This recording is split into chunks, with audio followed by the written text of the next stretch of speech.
سب سے پہلے تو میں مینجمنٹ کمیٹی آپ کا شکریہ ادا کرتا ہوں کہ آپ نے کئی سالوں سے یہاں پہ رونقیں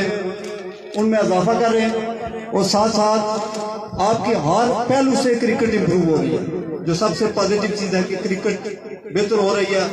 ٹیکنالوجی کا استعمال بھی ہو رہا ہے، ساتھ ساتھ آپ کی امپائرنگ، یہ سب چیزیں جو ہے نا یہ گیم کو پروموٹ کر رہی ہیں، جس کے لیے میں آپ کو خراج تحسین پیش کرتا ہوں۔ اور گراؤنڈ کی خوبصورتی میں اپنے دیگر مہمانان کے ساتھ گفتگو میں ہم ڈسکس کر رہے تھے کہ یہ اس طرح کی جگہ یہ ہمارے کوٹلی کے لیے کوئی نعمت سے کم نہیں ہے، تو میں آپ سب کو تہ دل سے جو ہے مبارکباد پیش کرتا ہوں کہ آپ نے ہمیشہ اپنے نوجوانوں کو پازیٹیو ایکٹیویٹی میں انگیج رکھتے ہیں۔ جیتنے والی ٹیم کو میری طرف سے مبارکباد اور ہارنے والے کے لیے بیسٹ وشز۔ تمام اسپیکٹ سے، چونکہ میں بعد میں شاید بھول جاؤں تو میں میڈیا کوریج، اپنے ساتھی بھائیوں کا، کمنٹیٹرز کا، میرے ساتھ آنے والے مہمانان گرامی کا، عبدالرحیم صاحب، مسعود عارف صاحب، ملک محبوب صاحب، اس طرح کے جو ہر طبقہ فکر کے لوگ آپ کی حوصلہ افزائی کرتے ہیں، میں سمجھتا ہوں کہ یہ آپ کے ٹورنامنٹ کی کامیابی کی ایک اور ضمانت ہے کہ ہر شعبہ زندگی کا بندہ آپ کے ساتھ کھڑا ہے، اور اس کو ہم انشاءاللہ، میں تو اب اس ٹورنامنٹ کو اور اس گراؤنڈ کو اپنا گھر سمجھتا ہوں کہ میرا خیال ہے میں تیسری بار شاید آپ کے پاس آیا ہوں، چوتھی بار، تو میں تہہ دل سے آپ کا مشکور و ممنون ہوں۔ رحیم صاحب نے یہاں بات کی ہے، میں ذرا ڈیفرنٹ اینگل سے چیزوں کو دیکھتا ہوں۔ آپ کو یاد ہوگا، شاید یہاں پہ نوجوان ہیں زیادہ تر، تو میں ان سے ڈیفینیٹلی بات کرنا چاہوں گا۔ ہم 91 میں جب عراق نے کویت پہ حملہ کیا، اس کے بعد عراق پہ جب حملہ ہوا تو ہم لوگ دیکھتے رہے کہ جی اب عراق پتہ نہیں اسکاڈ میزائل نکالے گا اور ریپبلکن گارڈز آئیں گی اور امریکہ کو تہس نہس کر کے رکھ دیں گی۔ افغانستان پہ امریکہ نے حملہ کیا تو ہم یہ سمجھتے تھے کہ افغانی جو ہے بے شک انہوں نے بہت رجسٹ کیا، لیکن امریکن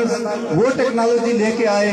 کہ جو ہمارے پاس سٹنگر میزائل تھے ان کی رینج سے باہر تھے، B-52 بمبر جو افغانستان میں استعمال ہوئے۔ یہ بات کہنے سے میں آپ کو اس طرف لے کے جانا چاہتا ہوں کہ اگر ہم دنیا کی اقوام کے ساتھ کمپیٹ کرنا چاہتے ہیں، مقابلہ کرنا چاہتے ہیں، تو ہمیں علم میں، ٹیکنالوجی میں آگے بڑھنے کی ضرورت ہے اور معاشی استحکام کی ضرورت ہے۔ IMF، ورلڈ بینک اس وقت ہماری گردن پہ بچے بیٹھے ہوئے ہیں، اور ہم یہاں پہ فلسطین کے ساتھ جھنڈے اٹھارے، یہ ڈیفینیٹلی امپیکٹ اس کا ہوتا ہے، لیکن جہاں بات آتی ہے ویپنز کی، جہاں بات آتی ہے ٹیکنالوجی کی، جہاں بات آتی ہے معیشت کی، تو اس کی جگہ یہ چیزیں نہیں ٹھہرتی۔ اگر ہم نے بطور امہ آگے بڑھنا ہے تو ہمیں اپنی قوم کے اندر غیرت اور اس کے ساتھ ساتھ مہارت، ٹیکنالوجی میں ایڈوانسمنٹ سے ہی ہم آگے بڑھ سکتے ہیں اور اپنی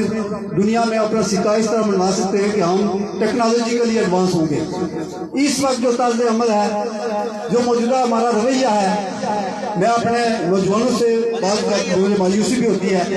کہ ہم کلیریکل جاب کے لیے جب اپلائی کرتے ہیں اور جب ہم سلیکٹ ہو جاتے ہیں تو پھر مبارکبادوں کا ایک سلسلہ شروع ہو جاتا ہے کہ B پتہ نہیں کون سا گریڈ ہوتا ہے، B7 پہ جی آپ تعیناتی کو مبارکباد پیش کرتے ہیں۔ یہ دنیا میں بل گیٹس ہے، انڈین آپ ٹاٹا گروپ دیکھ لیں، ٹاٹا گروپ کا GDP جو ہے وہ پاکستان کے GDP سے زیادہ ہے۔ پاکستان ایک قوم ہے، پورا ملک ہے، اور انڈین ٹاٹا گروپ جو ہے وہ صرف ایک کمپنی ہے۔ اس کا جو گراس ڈومیسٹک پروڈکٹ ہے GDP، وہ پاکستان کی پوری معیشت سے بڑا ہے، اور دنیا کے 56 اسلامی ممالک کا جو GDP ہے وہ ایک اسپین سے کم ہے، جو یورپ کا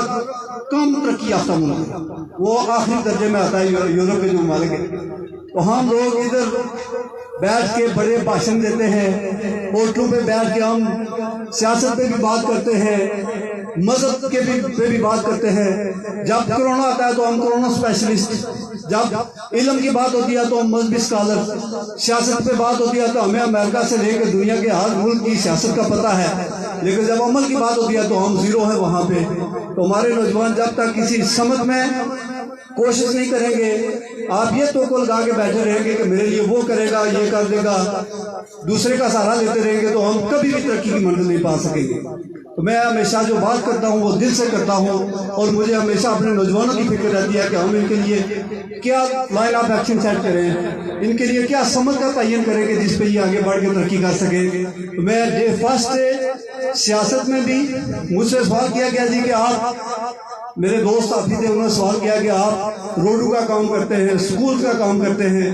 اور پھر آپ تو سماجی ہوئے تو سیاست میں آپ کا کیا لینا دینا؟ میں نے کہا جس جذبے کے ساتھ میں نے سماجی خدمات دی ہیں اسی جذبے کے ساتھ میں سیاست کرنا چاہتا ہوں، اور سیاست کے اندر جو گند ہے اس کو صاف کرنے کے لیے میں اپنا کردار ادا کرنا چاہتا ہوں۔ میں یہ نہیں کہتا کہ میں سارا کچھ ٹھیک کر سکتا ہوں، لیکن میں اپنے حصے کا کردار وہ بخوبی ادا کر رہا ہوں اور انشاءاللہ کرتا رہوں گا۔ اور میں یہاں پہ نوجوانوں سے، چونکہ میں اس قیدیہ نمبر 804 کا فالوور ہوں جس کا یہاں پہ ذکر کیا گیا، اور جیل میں بیٹھ کے اس نے اپنی پاپولیرٹی ثابت کی ہے، میں آپ سے یہ توقع رکھتا ہوں کہ انشاءاللہ جب ہم الیکشن کے میدان میں اتریں گے تو آپ پیچھے نہیں ہٹیں گے۔ اس وقت آپ کوئی میچ ٹورنامنٹ نہیں شروع کریں گے اور گراؤنڈ میں نظر نہیں آئیں گے، آپ فیلڈ میں نظر آئیں گے، اور ہماری میٹنگ میں ہمارے ساتھ ہوں گے، دست و بازو بنیں گے۔ عمران خان تو جیل میں بیٹھا تھا، الیکشن کس نے ون کروایا؟ یہ نوجوانوں نے ون کروایا۔ نوجوان ووٹ رکھتا ہے اور اس ووٹ کی اہمیت ہوتی ہے۔ ایک 80 سالہ بابے کا بھی ایک ووٹ ہے اور ایک 18 سال نوجوان کا بھی ایک ووٹ ہے، اور وہ برابر ہیں، کاؤنٹنگ میں برابر ہی آتے ہیں۔ اس لیے میں آپ سے یہ اپیل کرتا ہوں، اگر سیاست یہ ہوتی ہے کہ میں یہ سمجھتا ہوں کہ میں بہتر خدمت کر سکتا ہوں، اگر عوام مجھے ریجیکٹ کرتی ہے تو یہ ریجیکٹ کرنے کا اختیار عوام کو ہے۔ میں جمہوری ذہن کا بتاؤں، انشاءاللہ میں آپ سے یہ گزارش کرتا ہوں کہ جب ہم الیکشن لڑیں گے تو جو وعدے ہوں گے، میں قوم سازی پہ یقین رکھتا ہوں، میں کلرک بنانے پہ نہیں بلیو کرتا، میں میٹر ریڈر بنانے پہ بلیو نہیں کرتا کہ میں آپ کو میٹر ریڈر لگواؤں گا۔ میں یہ چاہتا ہوں کہ آپ کی کردار سازی اس طرح کی جائے کہ آپ دنیا کے لیڈر میں اپنا مقام پیدا کریں۔ یہ وہ باتیں ہیں